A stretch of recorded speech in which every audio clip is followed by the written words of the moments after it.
Matthew Gavin Frank, you are a professor of creative writing in the Master of Fine Arts program at Northern Michigan University and the nonfiction hybrid editor of the literary magazine Passage North. You have written many books, but today we are here to speak about your latest book, Flight of the Diamond Smuggler, a tale of pigeons, obsession, and greed along the coastal South Africa. Matthew, thank you so much for being here today. It's my pleasure. Thanks for having me. So, is it true of Matthew, a diamond is forever, or is this just good, clever marketing? That's a very, very good ad campaign. So, I mean, diamonds are pretty indestructible, Right. but of course, that slogan kind of drums up a lot of other things too that are a little bit more tied into like a really good marketing campaign than anything else. Okay, how about this one? A man should spend 2 months of his salary in a diamond ring to show that he really cares about this precious woman or whatever, or partner. Well, I think that's clearly crazy. When I was actually in South Africa, even interviewing folks who were working for De Beers, I was talking to this mine manager who admitted that diamonds are a silly product. Um, and because, I mean, they're not rare at all. De Beers actually fictionalized this narrative of rarity and preciousness. They're all over the place. It's just that they maintain a stronghold on it and release the diamonds onto the world market just ever so slowly. Right, right. So we believe they're rare and they're precious, but they're not. They're Right.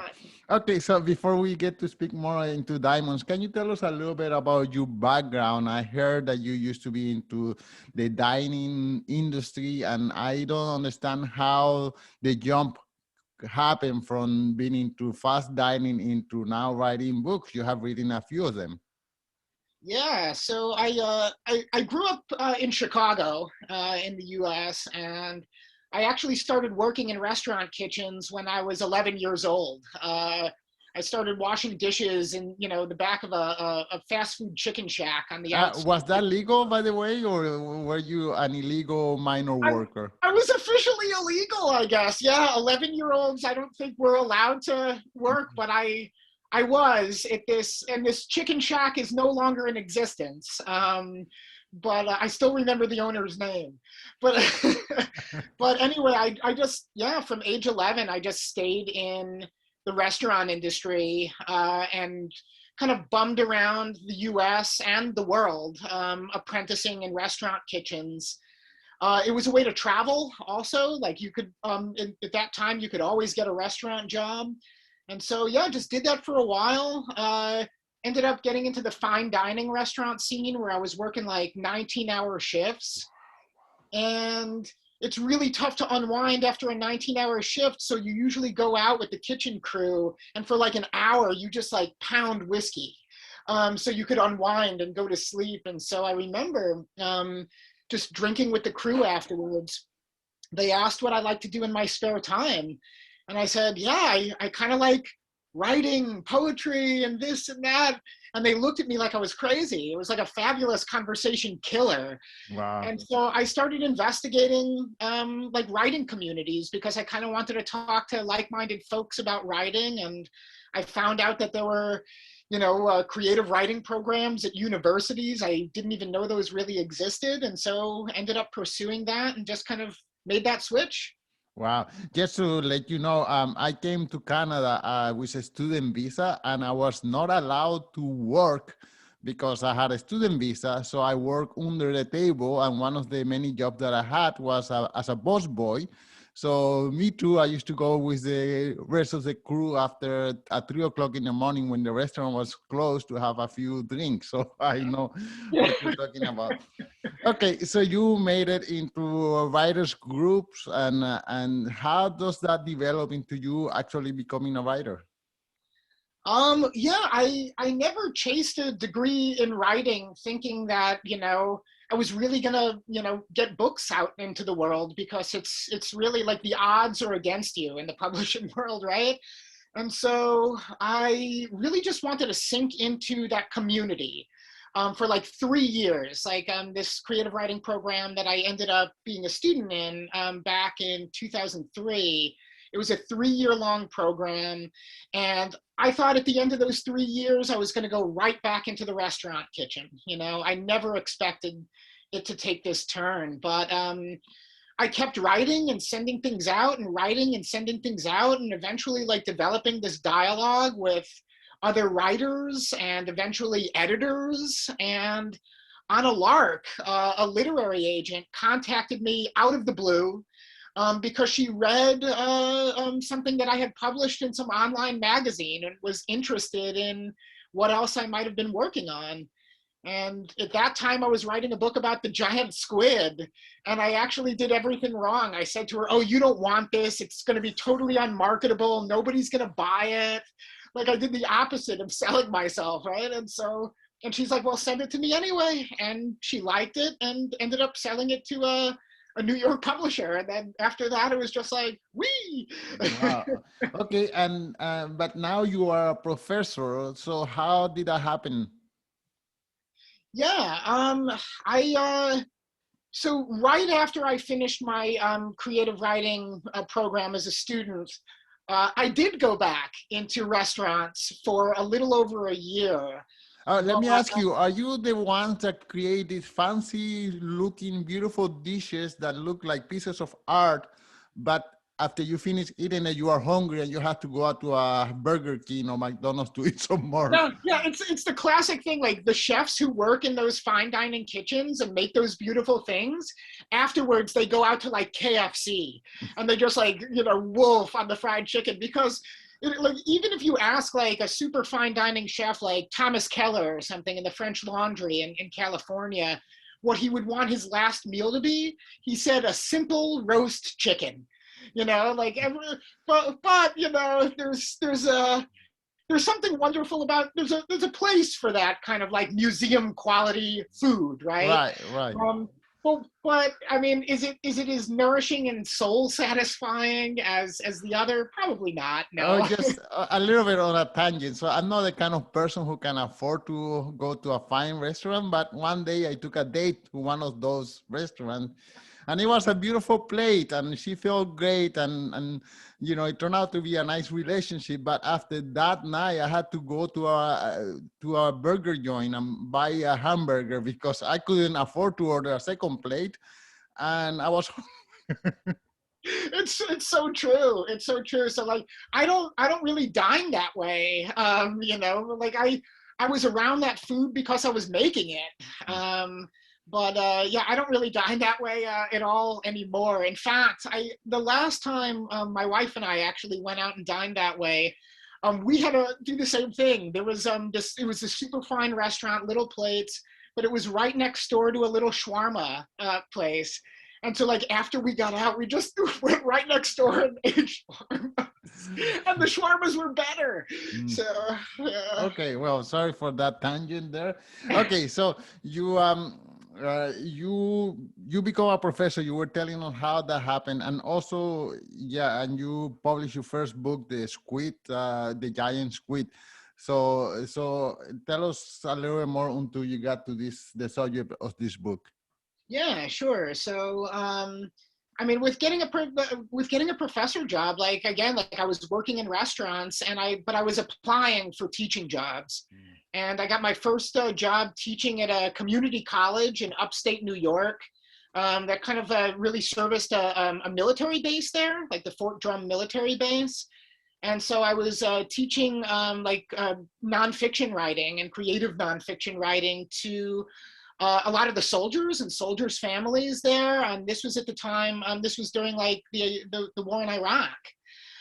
So folks would come back in between like their fourth and fifth deployments, and they would take a class with me, and they would write about and kind of unburden themselves with regard to what they saw fighting overseas. And it was pretty intense. And that was a 1-year job. And then I applied to another job that was a 3-year visiting position. And then when that was over, I applied to this one, which is a permanent position. And so, yeah, Oh, you asked how I got onto the Flight of the Diamond Smugglers. Just one more question before we get there. Can you Yeah. tell us the titles of the other books that you have written and just like one or two lines of what are they about? Yeah, sure. So my first book of nonfiction is called Barolo, and that's about my illegal work in the Italian Piedmontese wine industry. Just because I was working under the table there, but that's kind of what that's about. My book after that is called Pot Farm, which is about my work on a medical marijuana farm in Northern California. My book after that was the giant squid book, which is called Preparing the Ghost. And that's kind of about the first ever photograph ever taken of the giant squid. It was taken in 1873 in St. John's, Newfoundland. That picture actually just kind of was the first artifact that rescued the giant squid from the realm of mythology and proved its existence. Before that, people thought it was a myth. And that picture made it real, which kind of changed a lot of things, like the ways in which we engage the squid in art, science, religion, literature, and so on. So it's a pretty formative picture. After that, I wrote a book called The Mad Feast, which was kind of an engagement of the way Americans eat. It was like 50 essays, short essays, one for each of the 50 US states, kind of about a specific food typical of that state and why that food is typical of that region historically, culturally, and so on. And then Flight of the Diamond Smugglers, the new Okay, one. okay. So how do we get there? How, I mean, someone in the US gets interested in diamonds in South Africa.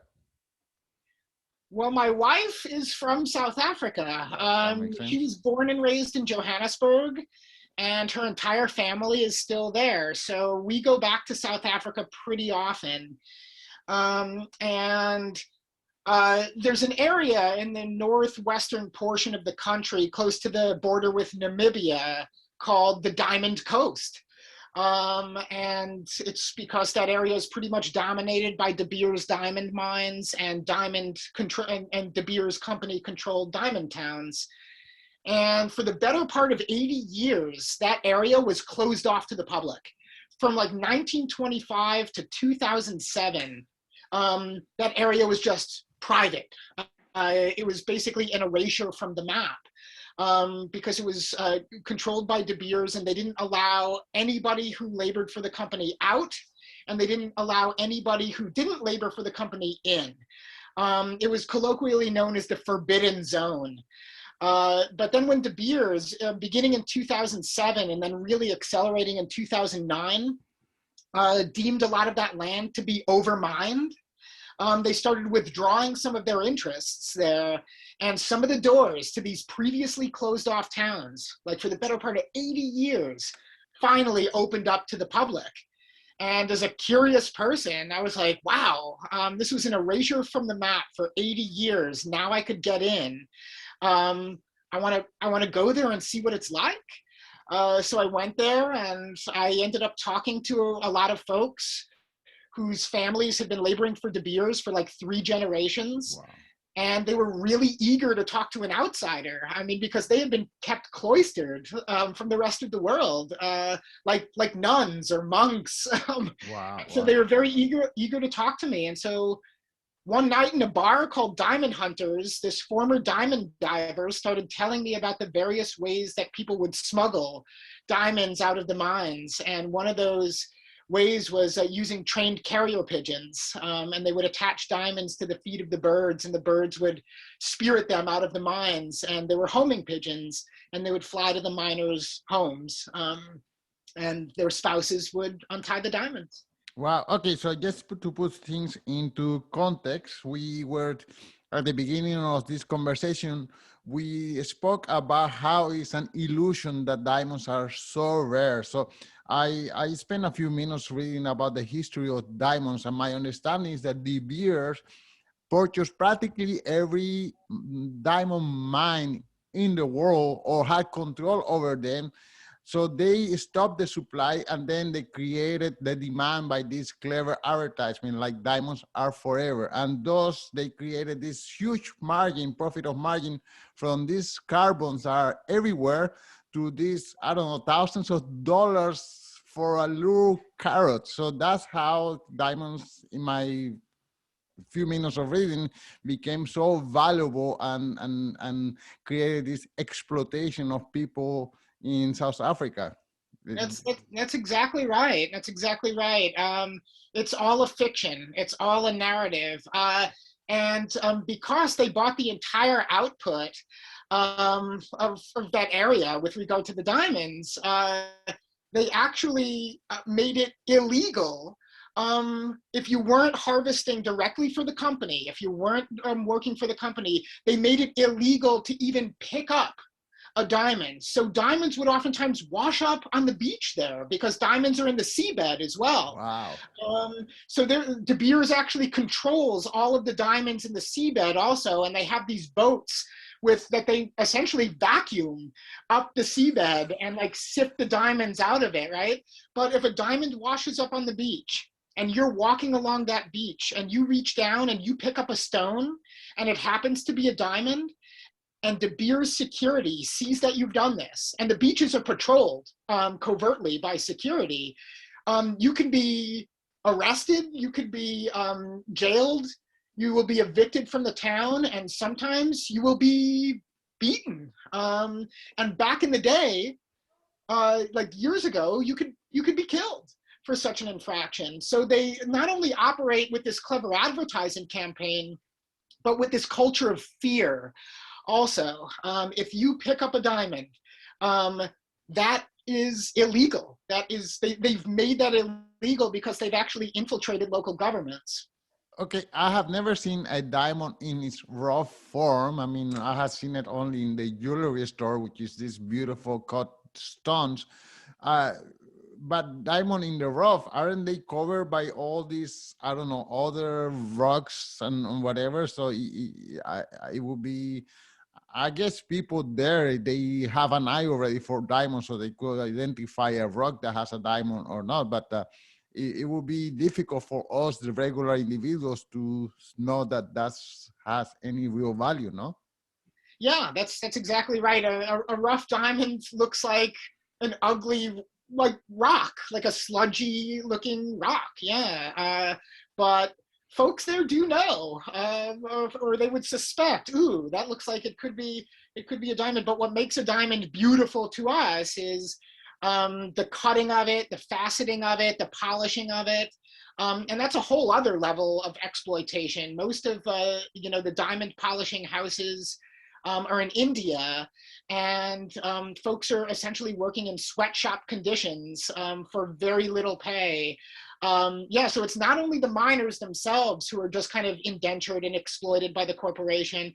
Every level, like including the polishers at the polishing houses in India, the exploitation it's seemingly bottomless. Wow, wow, I'm so speechless. It's just so incredible. Okay, so there is this diamond town, and by the way, they have lots of territory. So it's not just that little town. This is a town of your focus, and it's totally controlled by De Beers. And I went to Google Photos or Google Map, and I typed Kimberley mine, and all I see is a big hole. So can you explain how how the mining works? Yeah, I mean, it's funny that you described it as a big hole because that is what it's known as there. It's known as the Big Hole of Kimberley, South Africa. And yeah, it was a diamond mine that was in operation from, I believe, like the 1870s to the early 1900s. And then when it was overmined, the hole in the earth, of course, was still there. I mean, it was just, I mean, it's huge. I mean, it's like a man-made Grand Canyon. Um, and now they basically turned it into a tourist attraction. And there's some there called the Big Hole Museum, where you could learn a little bit about the history of the area. Like there's saltwater taffy shops and you could get snow cones. But if you really do research into the history of the area, the working conditions there were just so terrible and inhumane. And the miners were kept in compounds there. I mean, basically these barbed wire enclosures with barbed wire ceilings, because the company at the time felt that if the miners weren't kept basically imprisoned in these particular camps and enclosures, they would just smuggle diamonds out, right? And so they were imprisoned, indentured, and yeah, they would go down into the mines and oftentimes suffer there were mine collapses and folks would be injured and folks would die doing that all the time. But the Big Hole, if you see the old pictures of it, Elaine, it's like, I mean, it looks like some hellish game of chutes and ladders. There's all of these multiple dirt tiers going all the way down, and they're connected by these rickety ladders and little like railway cars that they use to haul the slurry out and things. So, I mean, the way they mine for it is quite simply, they dig into the earth and sift. And then when a certain level of earth has been sifted thoroughly and there are no more diamonds to be found, they dig down further and they keep going down and down and down and down. Yeah. Well, okay. Well, for the listeners, if you have a chance, just go into Google and type Kimberley Mine and South Africa, and you will see the big hole that we are talking about. But let me ask you, so if these workers or slave, I think is a more appropriate term, are kept there, how did they learn to smuggle diamonds with pigeons? We haven't come to that part of the conversation, but how that developed? I mean, it was simply born of necessity. So you were talking about, earlier, the profit margin in the industry. So for instance, like a few years ago, the rough diamond harvest amounted to 176 million carats. That's nearly 78,000 pounds of diamonds. So 176 million carats. Each carat fetches on the market anywhere from like $3,000 to $23,000, depending on how it's polished and its certification, right? So the average, 1 carat diamond, let's say, is about $8,000. Each worker there gets paid the equivalent. I was told, based on interviews I conducted there, a bonus of about 20 cents per carat. 20 cents per carat. Something that so the profit margin is ridiculous. And so the workers were, you're right, they were kept indentured, like enslaved in a way to the corporation financially. These coastal towns were suffering from this stranglehold of poverty. And so smuggling became an act of resistance and an act of survival, like a way to further feed their families and a way to resist the conditions of poverty imposed onto them by the corporation. And so the pigeon method came into being simply because early methods of smuggling involved throwing a diamond over one of the fences, in the property. So then mine security put in an extra fence. And then folks got really good at, work their muscles, right? And then threw the diamonds over that second fence. Eventually they put in a third fence and a fourth fence around the perimeter, and people couldn't throw the diamonds over anymore. So something had to get over all of those fences. So people came up with this idea of training pigeons. Wow. This is okay. But now I guess De Beer have lost control a little bit of the diamond trade. I mean, there is the mining in Russia now. Russia is exporting diamonds. Australia is exporting diamonds, and there are people making diamonds in laboratory. So it's my belief that De Beer is losing a little bit of that tight grip that they had. And is that the reason why they liberated or let go of this town? Well, so uh, De Beers, yeah, they're not necessarily losing their grip. They are deliberately loosening their grip. So they actually got they were getting terrible press for being this evil, monopolistic syndicate. And so they deliberately decreased their market share. So they weren't perceived in this way. Their PR machine, because public opinion of De Beers was kind of like shifting a little bit. They were being seen as the evil syndicate that they were and are. Right. And so they deliberately decreased their market share. They sold off a few of their claims to a company called the Anglo-American Group. But De Beers was very much pulling the strings of the Anglo-American Group anyway. And so, yeah, I mean, one could say that they're losing their grip a little bit, but it was a deliberate PR decision to change their image. This area that you're of the Diamond Coast, it is overmined, but there's still a bunch of carats. There's still a bunch of diamonds that De Beers thinks is still there. They just don't think it's financially like viable for them to go in and get them out right now. So they want to they say they want to rehabilitate the environment that they ruined, but of course not at the expense of the economic opportunities there. And wow. So the rehabilitation is not really happening. That's just part of the PR machine. And part of the negative PR also, I saw the movie Blood Diamond, which was like a big stroke of negative PR against the whole diamond industry. Do you have any thoughts about that? Yeah, I mean, it's negative PR by way of telling the truth, and by putting like a human face on corporate colonialism and extractive capitalism. It hurts people.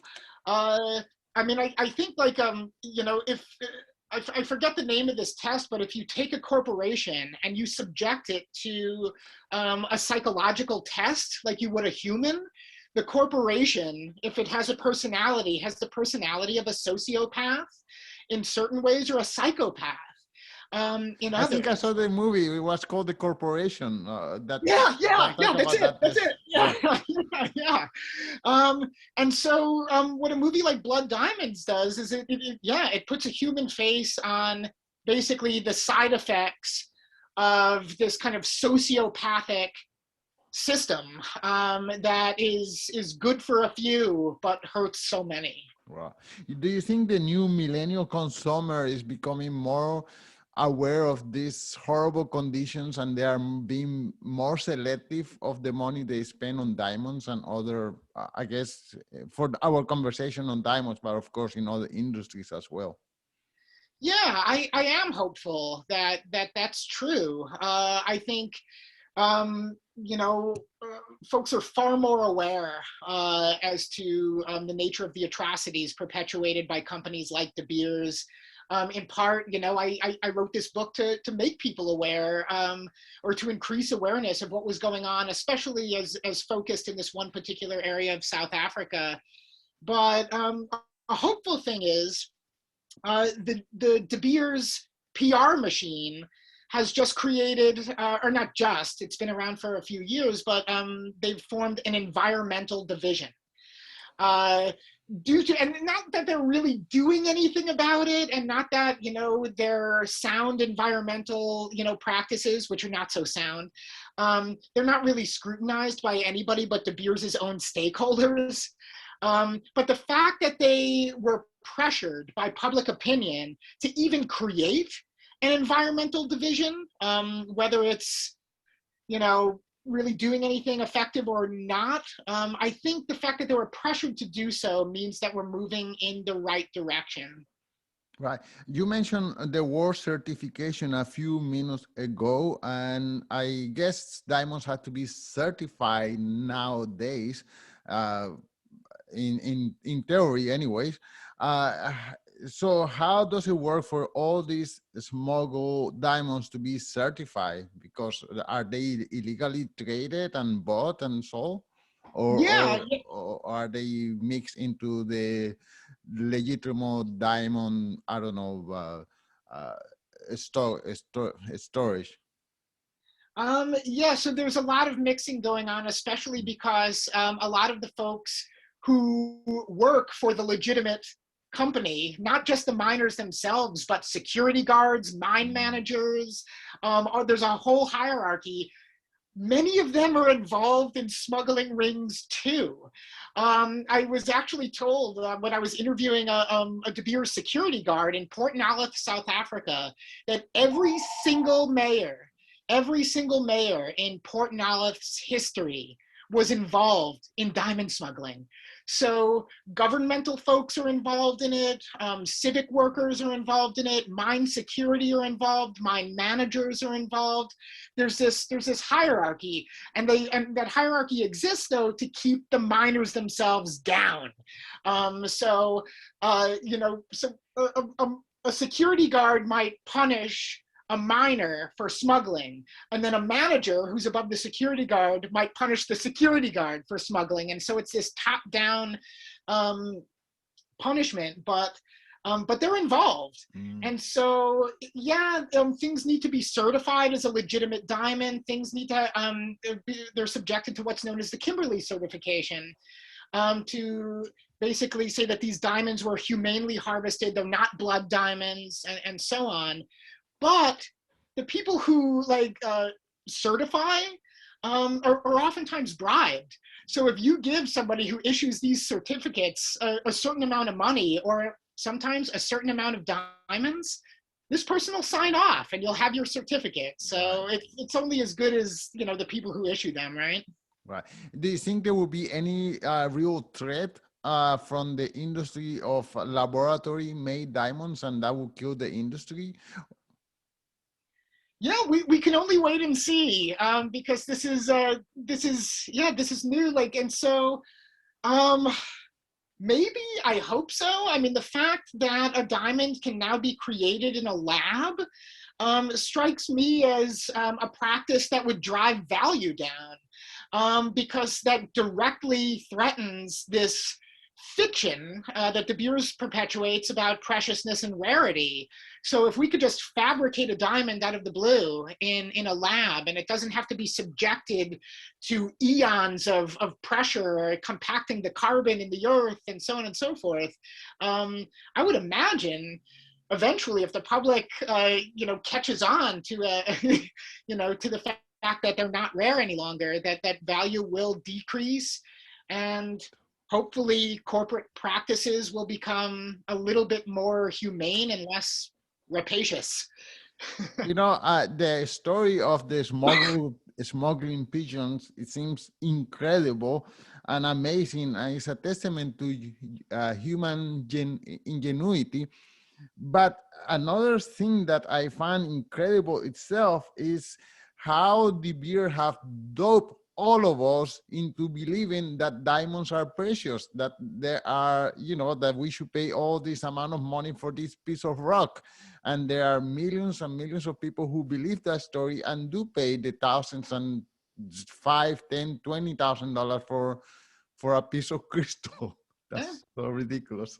It truly is. Yeah, we've all kind of drunk the Kool-Aid, and then it's become like a social thing. So if a man doesn't propose to a woman with a diamond, then that's almost like committing some sort of social sin. You're not fully expressing your love.